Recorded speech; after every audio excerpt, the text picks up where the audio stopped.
7, 5, 4. Bonjour à tous et à toutes et bienvenue à ce webinaire de présentation des actions de prévention lors de la mise en rayon dans la grande distribution alimentaire. Ce webinaire vous est proposé par la CARSAT Pays de la Loire dans le cadre d'une action régionale que nous avons menée récemment pour prévenir les risques professionnels lors des activités de mise en rayon. Avant de commencer la présentation, je vous propose un petit point sur la technique. Je vous invite à utiliser de préférence l'onglet chat pour signaler tout problème tel qu'un problème de connexion ou un problème technique. Si vous avez des questions qui sont relatives au sujet qui est traité cet après-midi, utilisez de préférence l'onglet questions pour les poser. Sur cet onglet, vous pourrez également voter sur des questions qui vous intéressent. Donc, s'il y a une question où vous vous dites, tiens, effectivement, j'aimerais avoir la réponse, vous avez un petit pouce qui vous permet de voter sur cette question et nous prendrons un temps d'échange à la fin du webinaire pour pouvoir répondre oralement aux questions qui nous seront posées dans cet onglet questions. Enfin, sachez qu'un replay sera disponible à la fin de la conférence. Alors, j'ai le plaisir de vous présenter vos intervenants du jour. Muriel Dehoux et Nicolas Pézigo sont tous deux contrôleurs de sécurité et moi-même, ingénieur conseil, nous intervenons sur la prévention des risques professionnels dans l'industrie agroalimentaire et le commerce alimentaire et non alimentaire. Nous allons vous présenter cet après-midi la recommandation dite R478 qui porte sur la prévention des risques professionnels lors des activités de mise en rayon. Puis nous vous ferons un bilan de l'action régionale portée par la CARSAT Pays de la Loire. Et enfin, nous vous présenterons des bonnes pratiques qui ont pu être identifiées lors de nos interventions en entreprise dans le cadre de cette action régionale. Tout d'abord, la recommandation R478 sur la mise en rayon. Eh bien, qu'est-ce qu'une recommandation?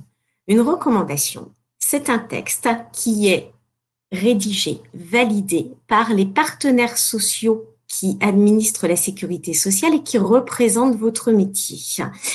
Elles s'appuient sur les règles de l'art et vont présenter les actions de prévention que vous pouvez mettre en œuvre dans votre entreprise pour pouvoir prévenir les risques professionnels les plus fréquents et les plus graves dans vos métiers. Ces recommandations peuvent avoir une portée nationale. Vous connaissez certainement la recommandation portant sur le CACES, donc les règles de conduite et l'autorisation de conduite pour les engins de levage, les engins de manutention. Il existe également des recommandations dites régionales, comme ici une recommandation qui porte sur les scies à ruban dans l'industrie agroalimentaire. Aujourd'hui, nous allons évoquer la recommandation R478, qui est une recommandation qui s'applique dans le secteur de la grande distribution alimentaire pour la mise en rayon. Elle a été adoptée en avril 2015 pour une mise en application au 1er janvier 2016. Elle s'applique dans les grandes surfaces alimentaires dont la surface de vente est supérieure à 400 mètres carrés. Pour autant, comme je vous le disais, on va retrouver dans ce texte-là des bonnes pratiques, des mesures de prévention qui peuvent tout à fait être adaptées à d'autres grandes surfaces non alimentaires ou de la grande distribution alimentaire, mais sur des surfaces de vente de plus petite taille. Je laisse maintenant la parole à Muriel Dehoux qui va vous présenter le bilan de l'action régionale menée par la CARSAT Pays de la Loire.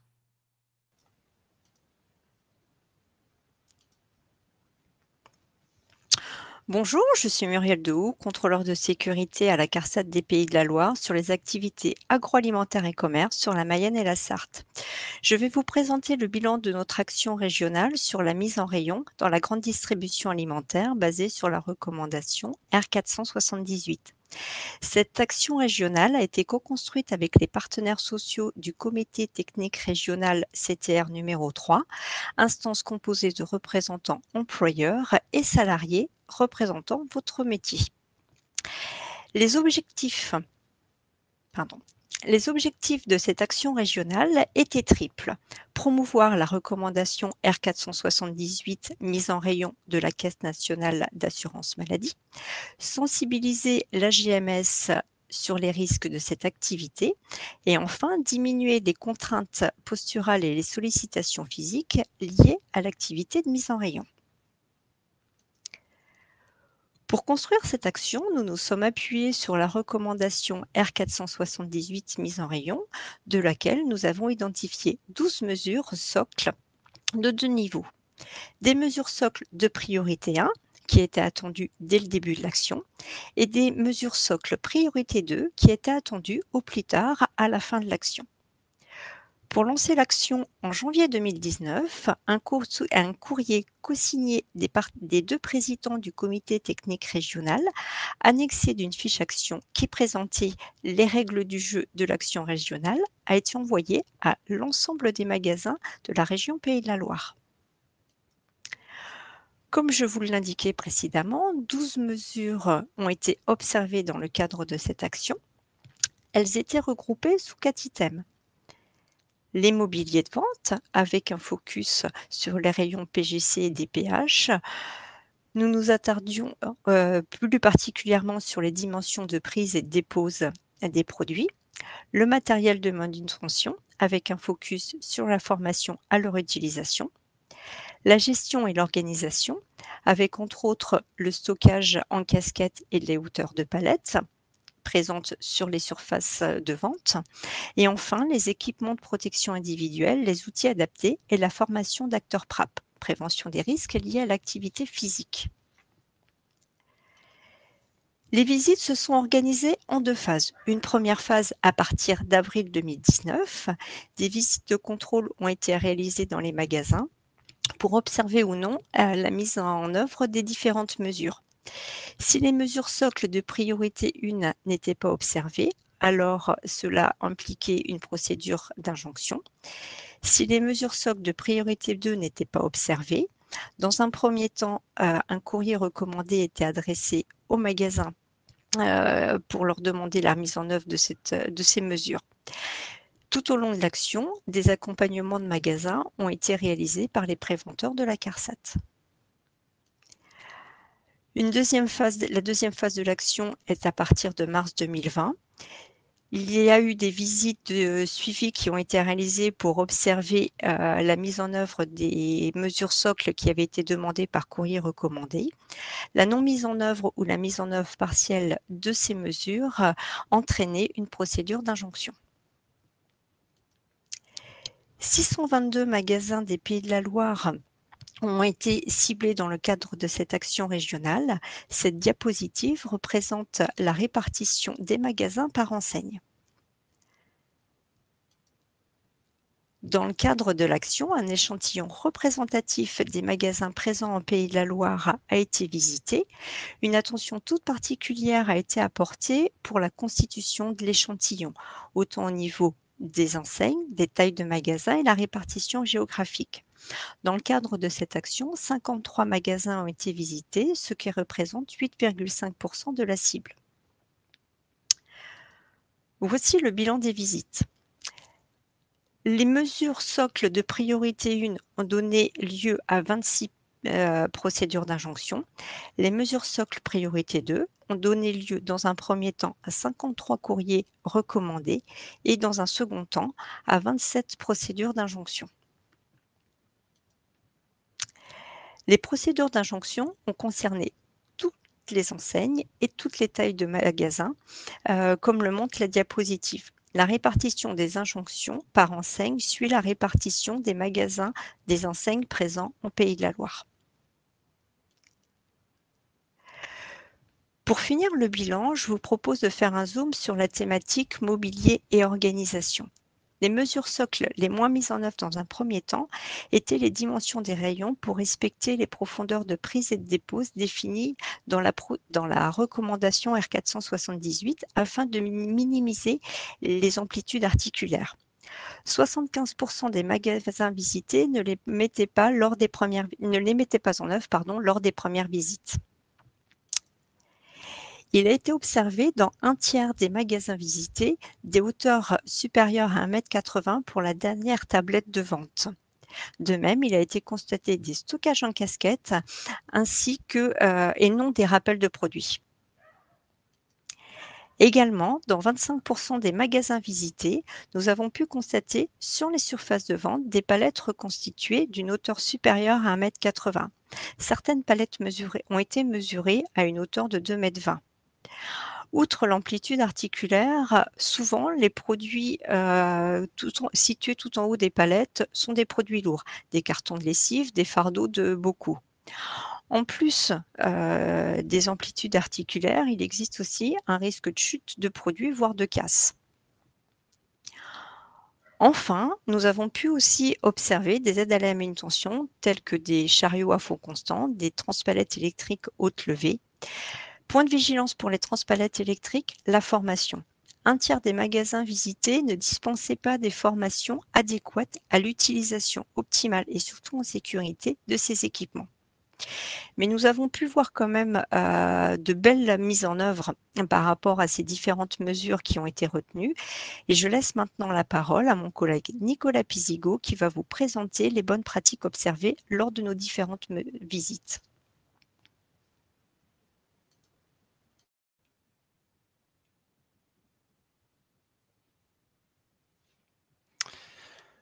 Bonjour, je m'appelle Nicolas Pézigot, je suis donc contrôleur de sécurité pour les activités agroalimentaires et commerce sur le département de la Vendée.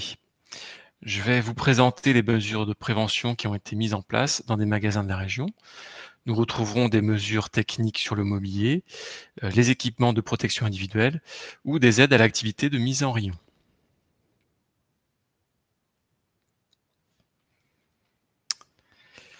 Premier exemple, le faux fond. Donc, c'est la solution technique la plus simple pour répondre aux profondeurs de gondole exigées par la recommandation. 40 cm pour les niveaux les plus bas et 60 cm pour les autres.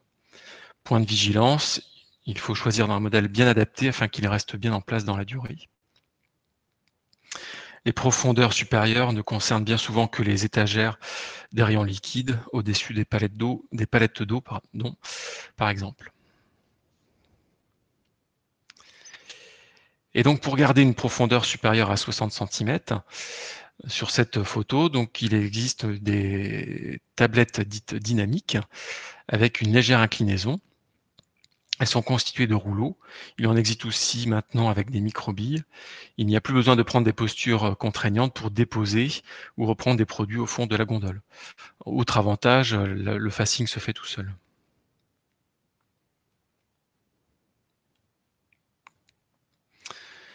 Ici, un autre exemple avec un tapis glissant, mais une inclinaison plus forte de l'étagère.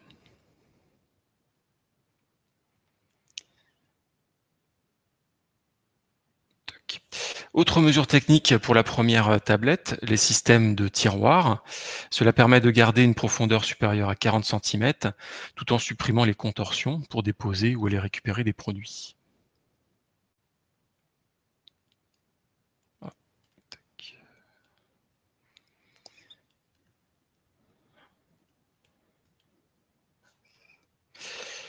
Autre exemple pour faciliter le travail dans les zones les plus profondes, un système de tirette qui approche les bouteilles en tirant dessus.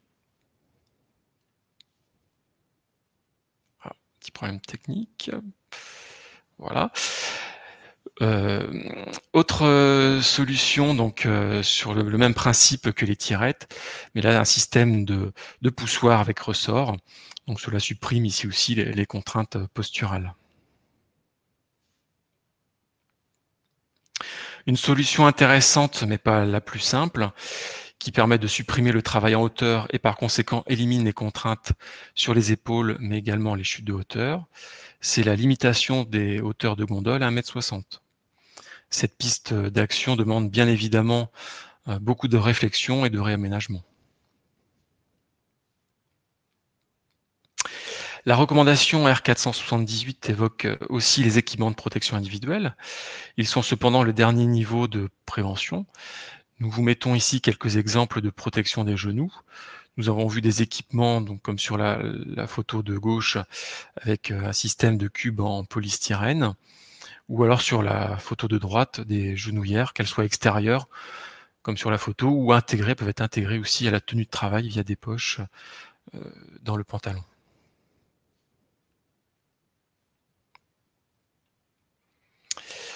Je vais maintenant illustrer quelques mesures d'aide à l'activité de mise en rayon, donc qui ne concernent pas l'immobilier. Donc ici, le traditionnel transpalette haute levée. Alors, traditionnel car nous le retrouvons maintenant dans de nombreux magasins. Alors, il faut savoir qu'il existe aussi maintenant des modèles avec des options de mise à hauteur automatique. Ça facilite l'utilisation et la mise à hauteur. À noter de nouveau que l'utilisation de ces équipements doivent s'accompagner donc d'une formation et d'une évaluation, donc tant théorique que pratique, pour pouvoir le conduire.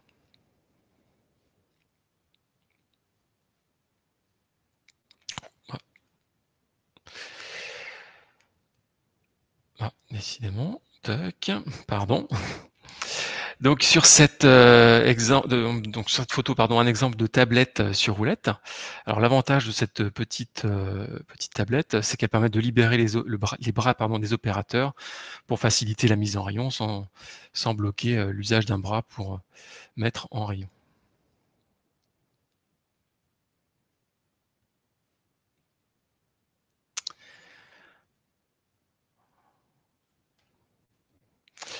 Alors sur cette image, un chariot à fond constant, la dépose des colis ou le retrait se fait à hauteur constante.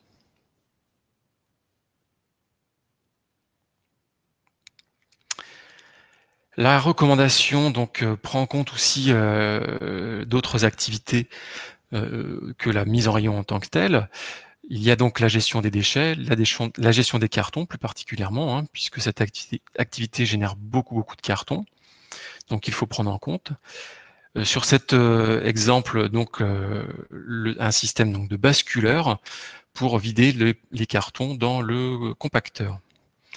Donc cette gestuelle de mise des cartons dans le compacteur peut être très contraignante, d'où l'intérêt de ce basculeur. C'est aussi un gain de temps non négligeable.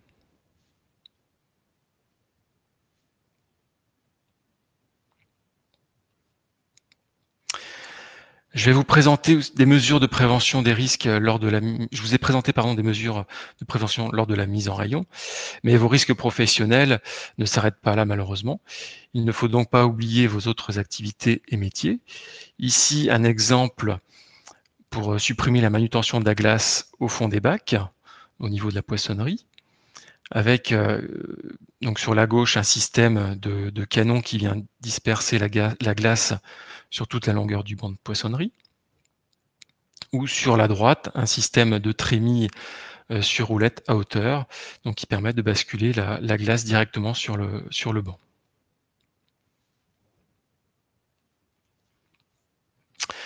N'oublions pas le drive qui est aussi source d'accidents et de maladies professionnelles.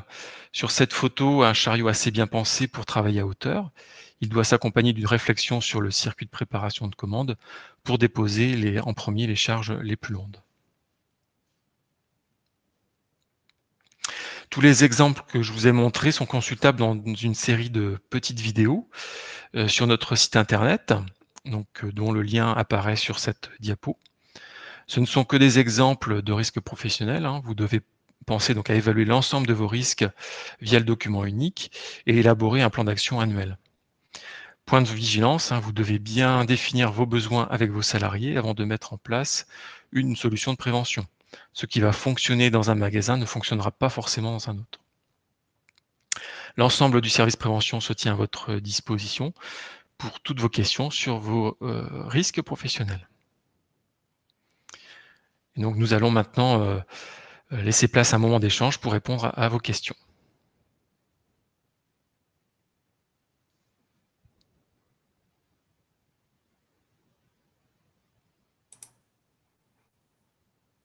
Alors, on a une première question de Monsieur Siret qui nous demande si l'alimentation de la trémie en glace sur la photo précédente est automatisée. Je vais poser donc la question à Nicolas Pézigo qui connaît bien le système. Je me reconnecte. Alors non, c'est un système. Alors c'est un système de trappe en fait. C'est la trappe de devant qui s'ouvre et qui laisse place donc à la descente de la glace. Donc il faut aider un petit peu avec la pelle pour aider à la descente, mais il n'y a pas de bascule de toute de toute la structure. C'est uniquement de la porte avant.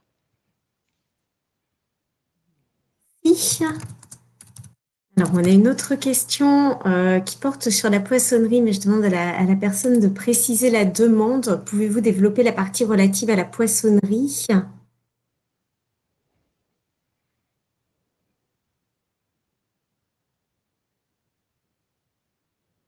Si vous souhaitez poser des questions, on n'a pas la possibilité avec le système qu'on utilise aujourd'hui pour le webinaire de vous donner la parole en direct.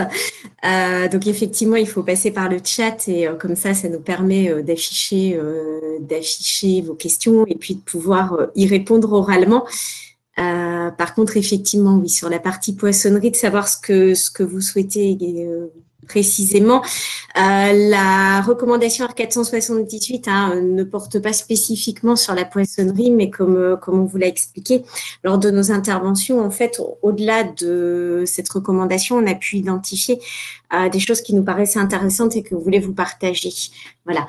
Donc, ah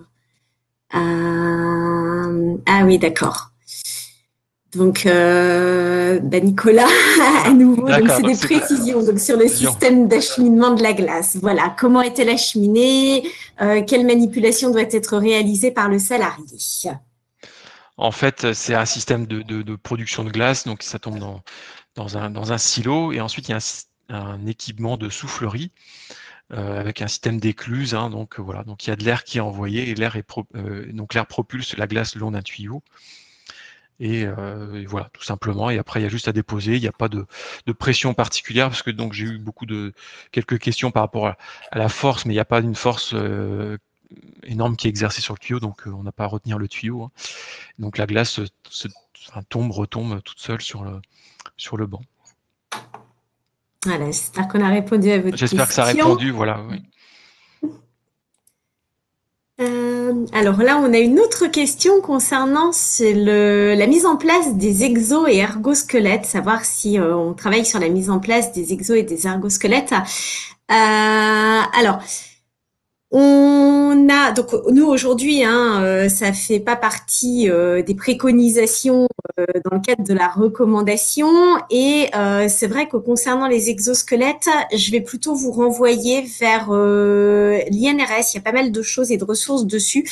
Sachez pour autant que aujourd'hui, on se base sur les principes généraux de prévention, et les principes généraux de prévention donnent quelque part les grandes lignes d'une démarche de prévention qui consiste à éviter les risques, à évaluer les risques, à tenir compte des évolutions techniques, mais également à adapter le travail à l'homme. Or, lorsqu'on utilise les exosquelettes, quelque part, on adapte l'homme au travail. C'est pas quelque chose que j'ai pu, en tout cas moi, à titre personnel, c'est pas une technologie que j'ai vu développer dans la grande distribution. J'ai plutôt vu la mise en place d'exosquelettes sur des activités, on va dire, très répétitives, d'activités à la chaîne. Voilà, avec toujours ce bémol aujourd'hui de se dire, finalement, on connaît encore pas très bien cette technologie et les effets sur l'homme. C'est pas vraiment ce qu'on préconise dans le cadre des principes généraux de prévention. On invite plutôt les entreprises, en fait, à analyser le poste de travail et à réfléchir à la façon dont on va adapter le poste de travail aux salariés plutôt que d'adapter le salarié au travail. Voilà. Pour autant, si le sujet vous intéresse, il y a vraiment beaucoup de ressources documentaires sur le site de l'INRS qui travaillent et qui mènent des études là-dessus. Donc, je vous invite à les consulter.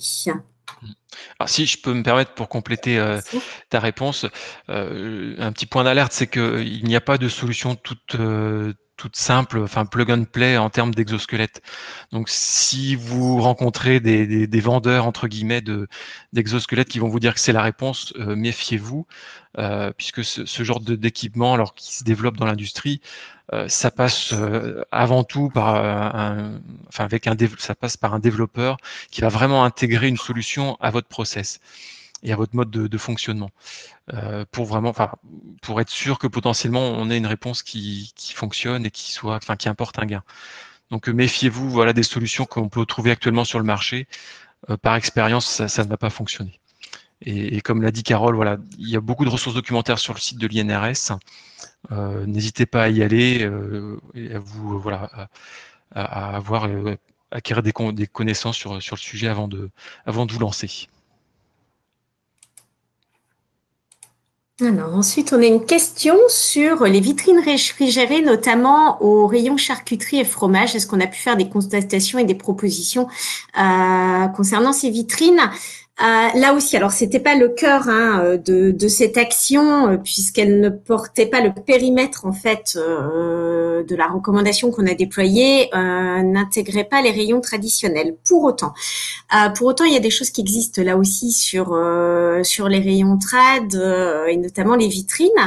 Alors sachez que au sein de l'assurance maladie risque professionnel, on a des possibilités d'aide financière pour les entreprises de moins de 50 salariés, effectif national. Donc, j'imagine que parmi les entreprises qui sont présentes aujourd'hui, peu d'entre vous sont concernés sur l'aide financière. Pour autant, on appuie le déploiement de vitrines réfrigérées avec des dimensions qui sont des dimensions qui ont été réfléchies dans le cadre d'un cahier des charges. Et ce cahier des charges, vous le trouvez en ligne sur nos aides financières.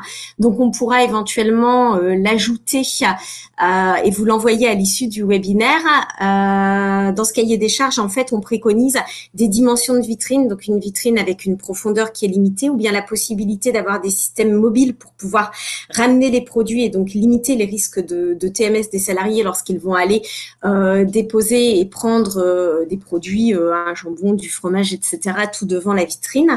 On demande également à ce qu'il y ait de la place, notamment un emplacement suffisant pour les pieds, pour permettre en fait de se rapprocher au plus près. Il y a également des préconisations en termes de hauteur, des espaces où le salarié qui a préparé la commande va pouvoir le passer au client sans avoir à le transmettre au-dessus de la vitrine, et également un système en fait d'ouverture de la vitrine dit à la française, c'est-à-dire à l'avant de la vitrine, ça s'ouvre comme des fenêtres, ce qui facilite à la fois la mise en rayon et également le nettoyage des vitrines. Donc on pourra vous envoyer le cahier des charges parce qu'on est vraiment sur quelque chose qui est assez précis, sur lequel vous pouvez vous baser si vous êtes amené à revoir en fait ce rayon-là, et donc du coup à développer de nouveaux mobiliers. Je me permets, Carole, de compléter ta réponse parce que c'est vrai que comme la question n'était pas très précise, si c'était les rayons en libre service ou en rayons traditionnels. Au niveau des rayons libre service, c'est vrai que souvent les rayons sont profonds. Quand je dis profond, ça va être du 70 cm, 80 cm sur au premier niveau. Et en plus, comme il y a souvent un débord, les étagères supérieures sont à peu près de la même profondeur. Plusieurs magasins ont le projet de changer leur vitrine, du fait de passer de meubles ouverts à meubles fermés d'un point de vue réglementation, environnement. Et on les a accompagnés, on les a conseillés par rapport à leur cahier des charges pour avoir des meubles de profondeur de 60 cm. Et c'est vrai que plusieurs ont revu leur copie avec leurs fournisseurs, les fournisseurs proposaient des meubles, on va dire, standards et pas forcément en accord avec la recommandation. Donc, il existe maintenant sur le marché des mobiliers frais pour les rayons libre-service, charcuterie, fromagerie, qui répond bien à la recommandation R478, justement pour limiter les profondeurs de prise et de dépose. Merci. Alors, la question suivante porte sur la hauteur des palettes, puisqu'effectivement, dans le cadre de cette recommandation, on demande des palettes ne dépassant pas 1,80 m de haut. Or, effectivement, vous nous dites, les entrepôts logistiques des enseignes sont souvent responsables des hauteurs de palettes au-delà de 1,80 m. Pensez-vous faire des actions sur ces acteurs? Donc, on le fait, puisque dans le cadre des actions qui sont menées par les préventeurs de la CARSAT, que ce soit en Pays de la Loire, mais également dans les autres régions, on est amené aussi à intervenir auprès des entrepôts logistiques. Donc, ça fait partie des choses qu'on demande également, de limiter la hauteur de palette. Alors différentes, on l'a fait dans le cadre précis de cette action-là, et puis pas plus tard que la semaine dernière, j'étais avec un collègue sur un entrepôt logistique d'une grande enseigne qui est présente dans la région, et effectivement on a abordé la notion de hauteur de palette. Après, on va voir différentes façons de faire. Il y a des enseignes qui vont privilégier lorsque c'est possible, des demi-palettes de façon à superposer deux demi-palettes et occuper la totalité du camion pour éviter d'avoir du transport avec du volume vide. On a d'autres enseignes qui vont privilégier des systèmes. On a vu il y a pas très longtemps, par exemple, un espèce de système de portique en fait qui fait que le cariste rentre avec la palette chargée, l'amène à la filmeuse, elle est filmée, puis elle ressort et le système de portique permet de limiter les hauteurs à 1,80 m. Mais effectivement, on sait que c'est une problématique. On est assez vigilant aux réponses d'enseignes, par exemple, qui nous expliquent que un magasin qui reçoit une palette de 2 mètres, 2 mètres 10, 2 mètres 20 a pour consigne quelque part de refuser la palette parce que par expérience on sait que si vous êtes dans un magasin et puis que vous attendez des produits, c'est parce que vous en avez besoin, parce qu'il y a une attente de votre clientèle et que finalement ces palettes seront pas refusées. Donc dans ce cas-là, effectivement, on se rapproche alors en fonction des enseignes ou des coopératives ou des directions régionales ou des entrepôts logistiques pour aborder le sujet.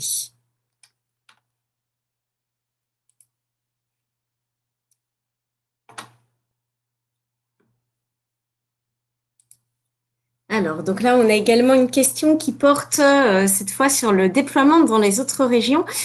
Suite au retour d'expérience réussi en Pays de la Loire, comment les enseignes concernées se sont-elles engagées pour déployer les hypermarchés dans les hypermarchés et supermarchés des autres rayons?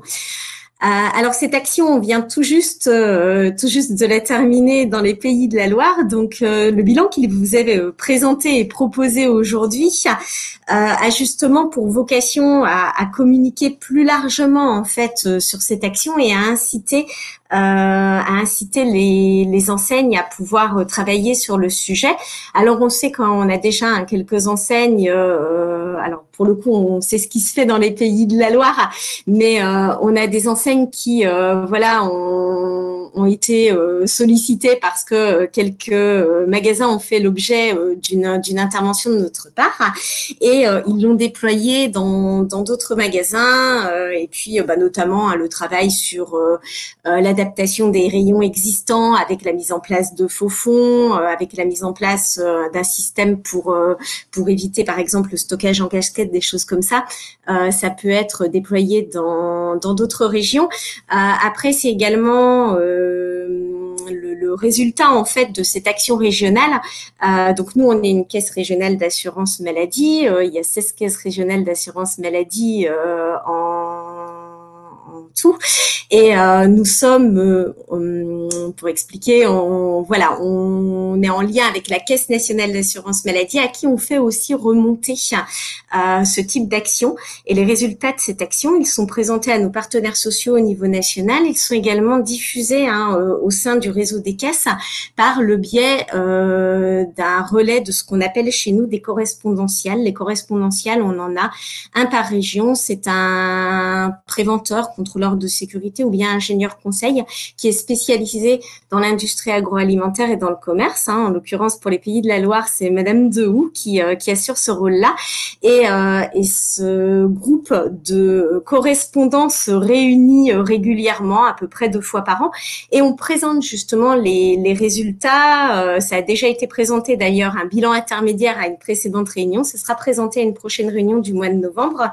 Donc voilà, l'objectif, c'est ensuite de pouvoir communiquer à l'intérieur du réseau. On peut également communiquer en externe puisqu'on a invité de façon plus large. Donc chez nous, on a également ce qu'on appelle des correspondants grands comptes qui sont là aussi des contrôleurs ou des ingénieurs qui suivent plus particulièrement une grande enseigne de la grande distribution alimentaire. Donc, globalement, toutes les grandes enseignes ont un correspondant privilégié et par leur intermédiaire, on a diffusé l'invitation à ce webinaire de façon à ce qu'ils puissent en prendre connaissance et à ce qu'ils intègrent en fait les mesures de prévention, mais également des bonnes pratiques dans leur réseau. Muriel, je crois que tu vas intervenir en complément. C'était parfait, ta réponse. Voilà, donc on le diffuse ainsi. Enfin voilà, sachez que je vous l'ai dit en tout début, mais le replay sera disponible. Donc l'objectif ensuite, c'est que cette présentation, chacun puisse l'utiliser pour la porter à connaissance de la grande distribution concernée. Et juste pour compléter, et aussi les vidéos. Les vidéos sont disponibles sur le site de la CARSAT Pays de la Loire. Donc après, il y a eu différentes communications qui ont pu être faites. C'est vous aussi, en tant que préventeur du réseau CARSAT, de le diffuser à l'ensemble des entreprises et des magasins présents sur votre secteur. Et on avait en lien avec ce sujet-là, mais du coup, j'ai anticipé la réponse. Voilà, ce que les correspondants grands comptes du réseau ont pu communiquer sur les résultats, en fait, on leur présente aujourd'hui finalement. Donc voilà, la communication, elle se fera dans un second temps. Alors, là aussi, bonjour, quelles sont vos préconisations concernant les rayonnages de produits frais équipés de portes? Bah, du coup, on y a répondu en partie tout à l'heure. Alors après, est-ce que si vous voulez qu'on précise peut-être votre question, enfin préciser votre question puisqu'on l'a abordé dans le cadre des rayons traditionnels et du rayon libre-service en charcuterie et fromage. Voilà, en tout cas, quoi qu'il en soit, quelle que soit la typologie de rayon, les préconisations qui vous ont été présentées dans le cadre de la recommandation, elles s'adaptent aussi bien à un rayon traditionnel qu'à un rayon frais muni de portes. C'est pas parce qu'on est sur un rayon frais muni de portes que quelque part on va accepter des profondeurs bien supérieures et justement on a souvent un décalage du fait qu'il y a la porte plus régulièrement un petit système en fait qui permet d'éviter que les chariots ne viennent taper dans le mobilier. Pour autant, quand on va regarder les dimensions d'un rayon, on les regarde du point de vue du salarié qui va effectuer la mise en rayon. Donc, ce qu'on va regarder, ce sont les profondeurs de prise, les hauteurs de prise. Voilà, si ça répond à votre question. Juste pour compléter, peut-être par rapport aux portes, il y a un petit point aussi, c'est à l'implantation aussi où on est vigilant, puisque entre deux ouvertures, donc s'il y a une implantation de produit entre deux portes, voilà, ça peut engendrer aussi des petites contorsions pour aller positionner des colis ou des produits. Donc, bon, c'est pas écrit dans la recommandation, mais c'est des points de vigilance que l'on a aussi. Alors, on avait une autre question, voilà, y compris pour les congelés. Donc, bon, la réponse est similaire. Et puis, j'ai demandé une précision. Les équipements de mise en rayon. Ah, voilà. Je suppose que ça veut dire ça.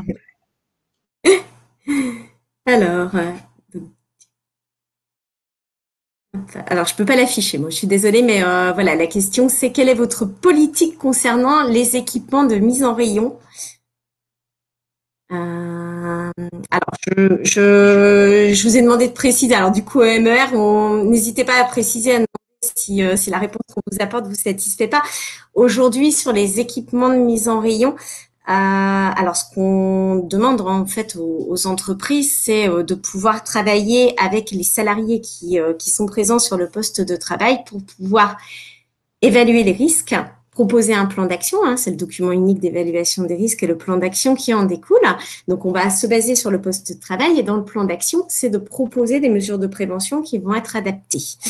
Aujourd'hui, on n'a pas une liste d'équipements de mise en rayon qu'on vous diffuse, tout simplement parce que c'est un peu comme les exosquelettes, il n'y a pas une solution unique qui va s'appliquer. En fonction de l'implantation de votre magasin, en fonction de ce que vous allez mettre en rayon, en fonction des habitudes de vos salariés, etc., l'idée, c'est d'avoir une démarche participative qui va vous permettre en fait d'identifier les équipements de mise en rayon qui seront adaptés à votre activité. Voilà. Nous, ce qu'on demande, c'est que ces équipements soient sécurisés, donc d'éviter qu'il y ait des risques de chute de hauteur, par exemple, qu'ils permettent de limiter les TMS. Mais voilà, on n'est pas sur une liste figée d'équipements en vous disant c'est ça la solution. Pensez également donc à faire participer les salariés à tester les équipements avant de les acheter. Et puis voilà, à débriefer, à faire un retour sur l'utilisation de l'équipement de façon à vous assurer que ensuite ce que vous utilisez, c'est vraiment adapté au métier du salarié, c'est vraiment adapté à son poste de travail et que ce sera effectivement utilisé.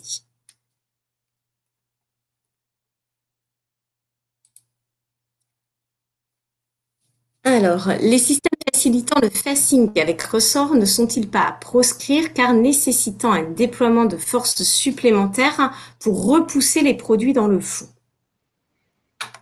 Alors, ouais, je peux répondre si tu veux, Carole. Ok.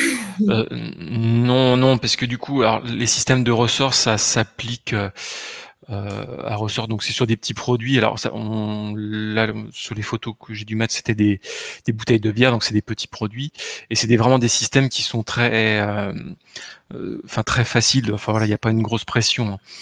Non, il n'y a pas du tout d'effort supplémentaire à appliquer. C'est pas, c'est bien adapté. Alors ceci dit, après, il existe différents modèles. Il y a différentes marques. Bon, il y en a qui sont plus ou moins faciles suivant le positionnement du ressort à utiliser, mais c'est pas, il n'y a pas un effort supplémentaire, ceci dit, quel que soit le modèle. Merci.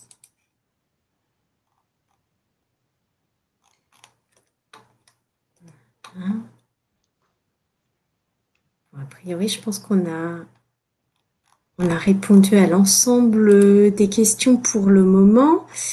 Comme on a 2 onglets, j'en vérifiais dans le deuxième. Voilà. Quoi qu'il en soit, donc on vous remercie d'avoir participé à ce webinaire. Je ne vois pas de nouvelles questions à arriver dans le fil des questions. N'hésitez pas, si vous souhaitez avoir davantage d'informations sur le sujet, à contacter Muriel Dehoux ou bien Nicolas Pézigo, dont les coordonnées figurent sur ce diaporama. Vous les retrouverez soit en revisualisant le replay, soit on verra, mais on doit pouvoir vous envoyer également la présentation de façon à ce que vous puissiez nous recontacter et poser vos questions par la suite. Donc, on espère que vous avez pu identifier voilà des axes de progrès si vous êtes dans une démarche de prévention des risques professionnels et puis des solutions concrètes et voilà, et puis on se tient toujours à votre disposition pour vous accompagner dans vos démarches de prévention. Merci beaucoup et bonne journée à tous. Au revoir.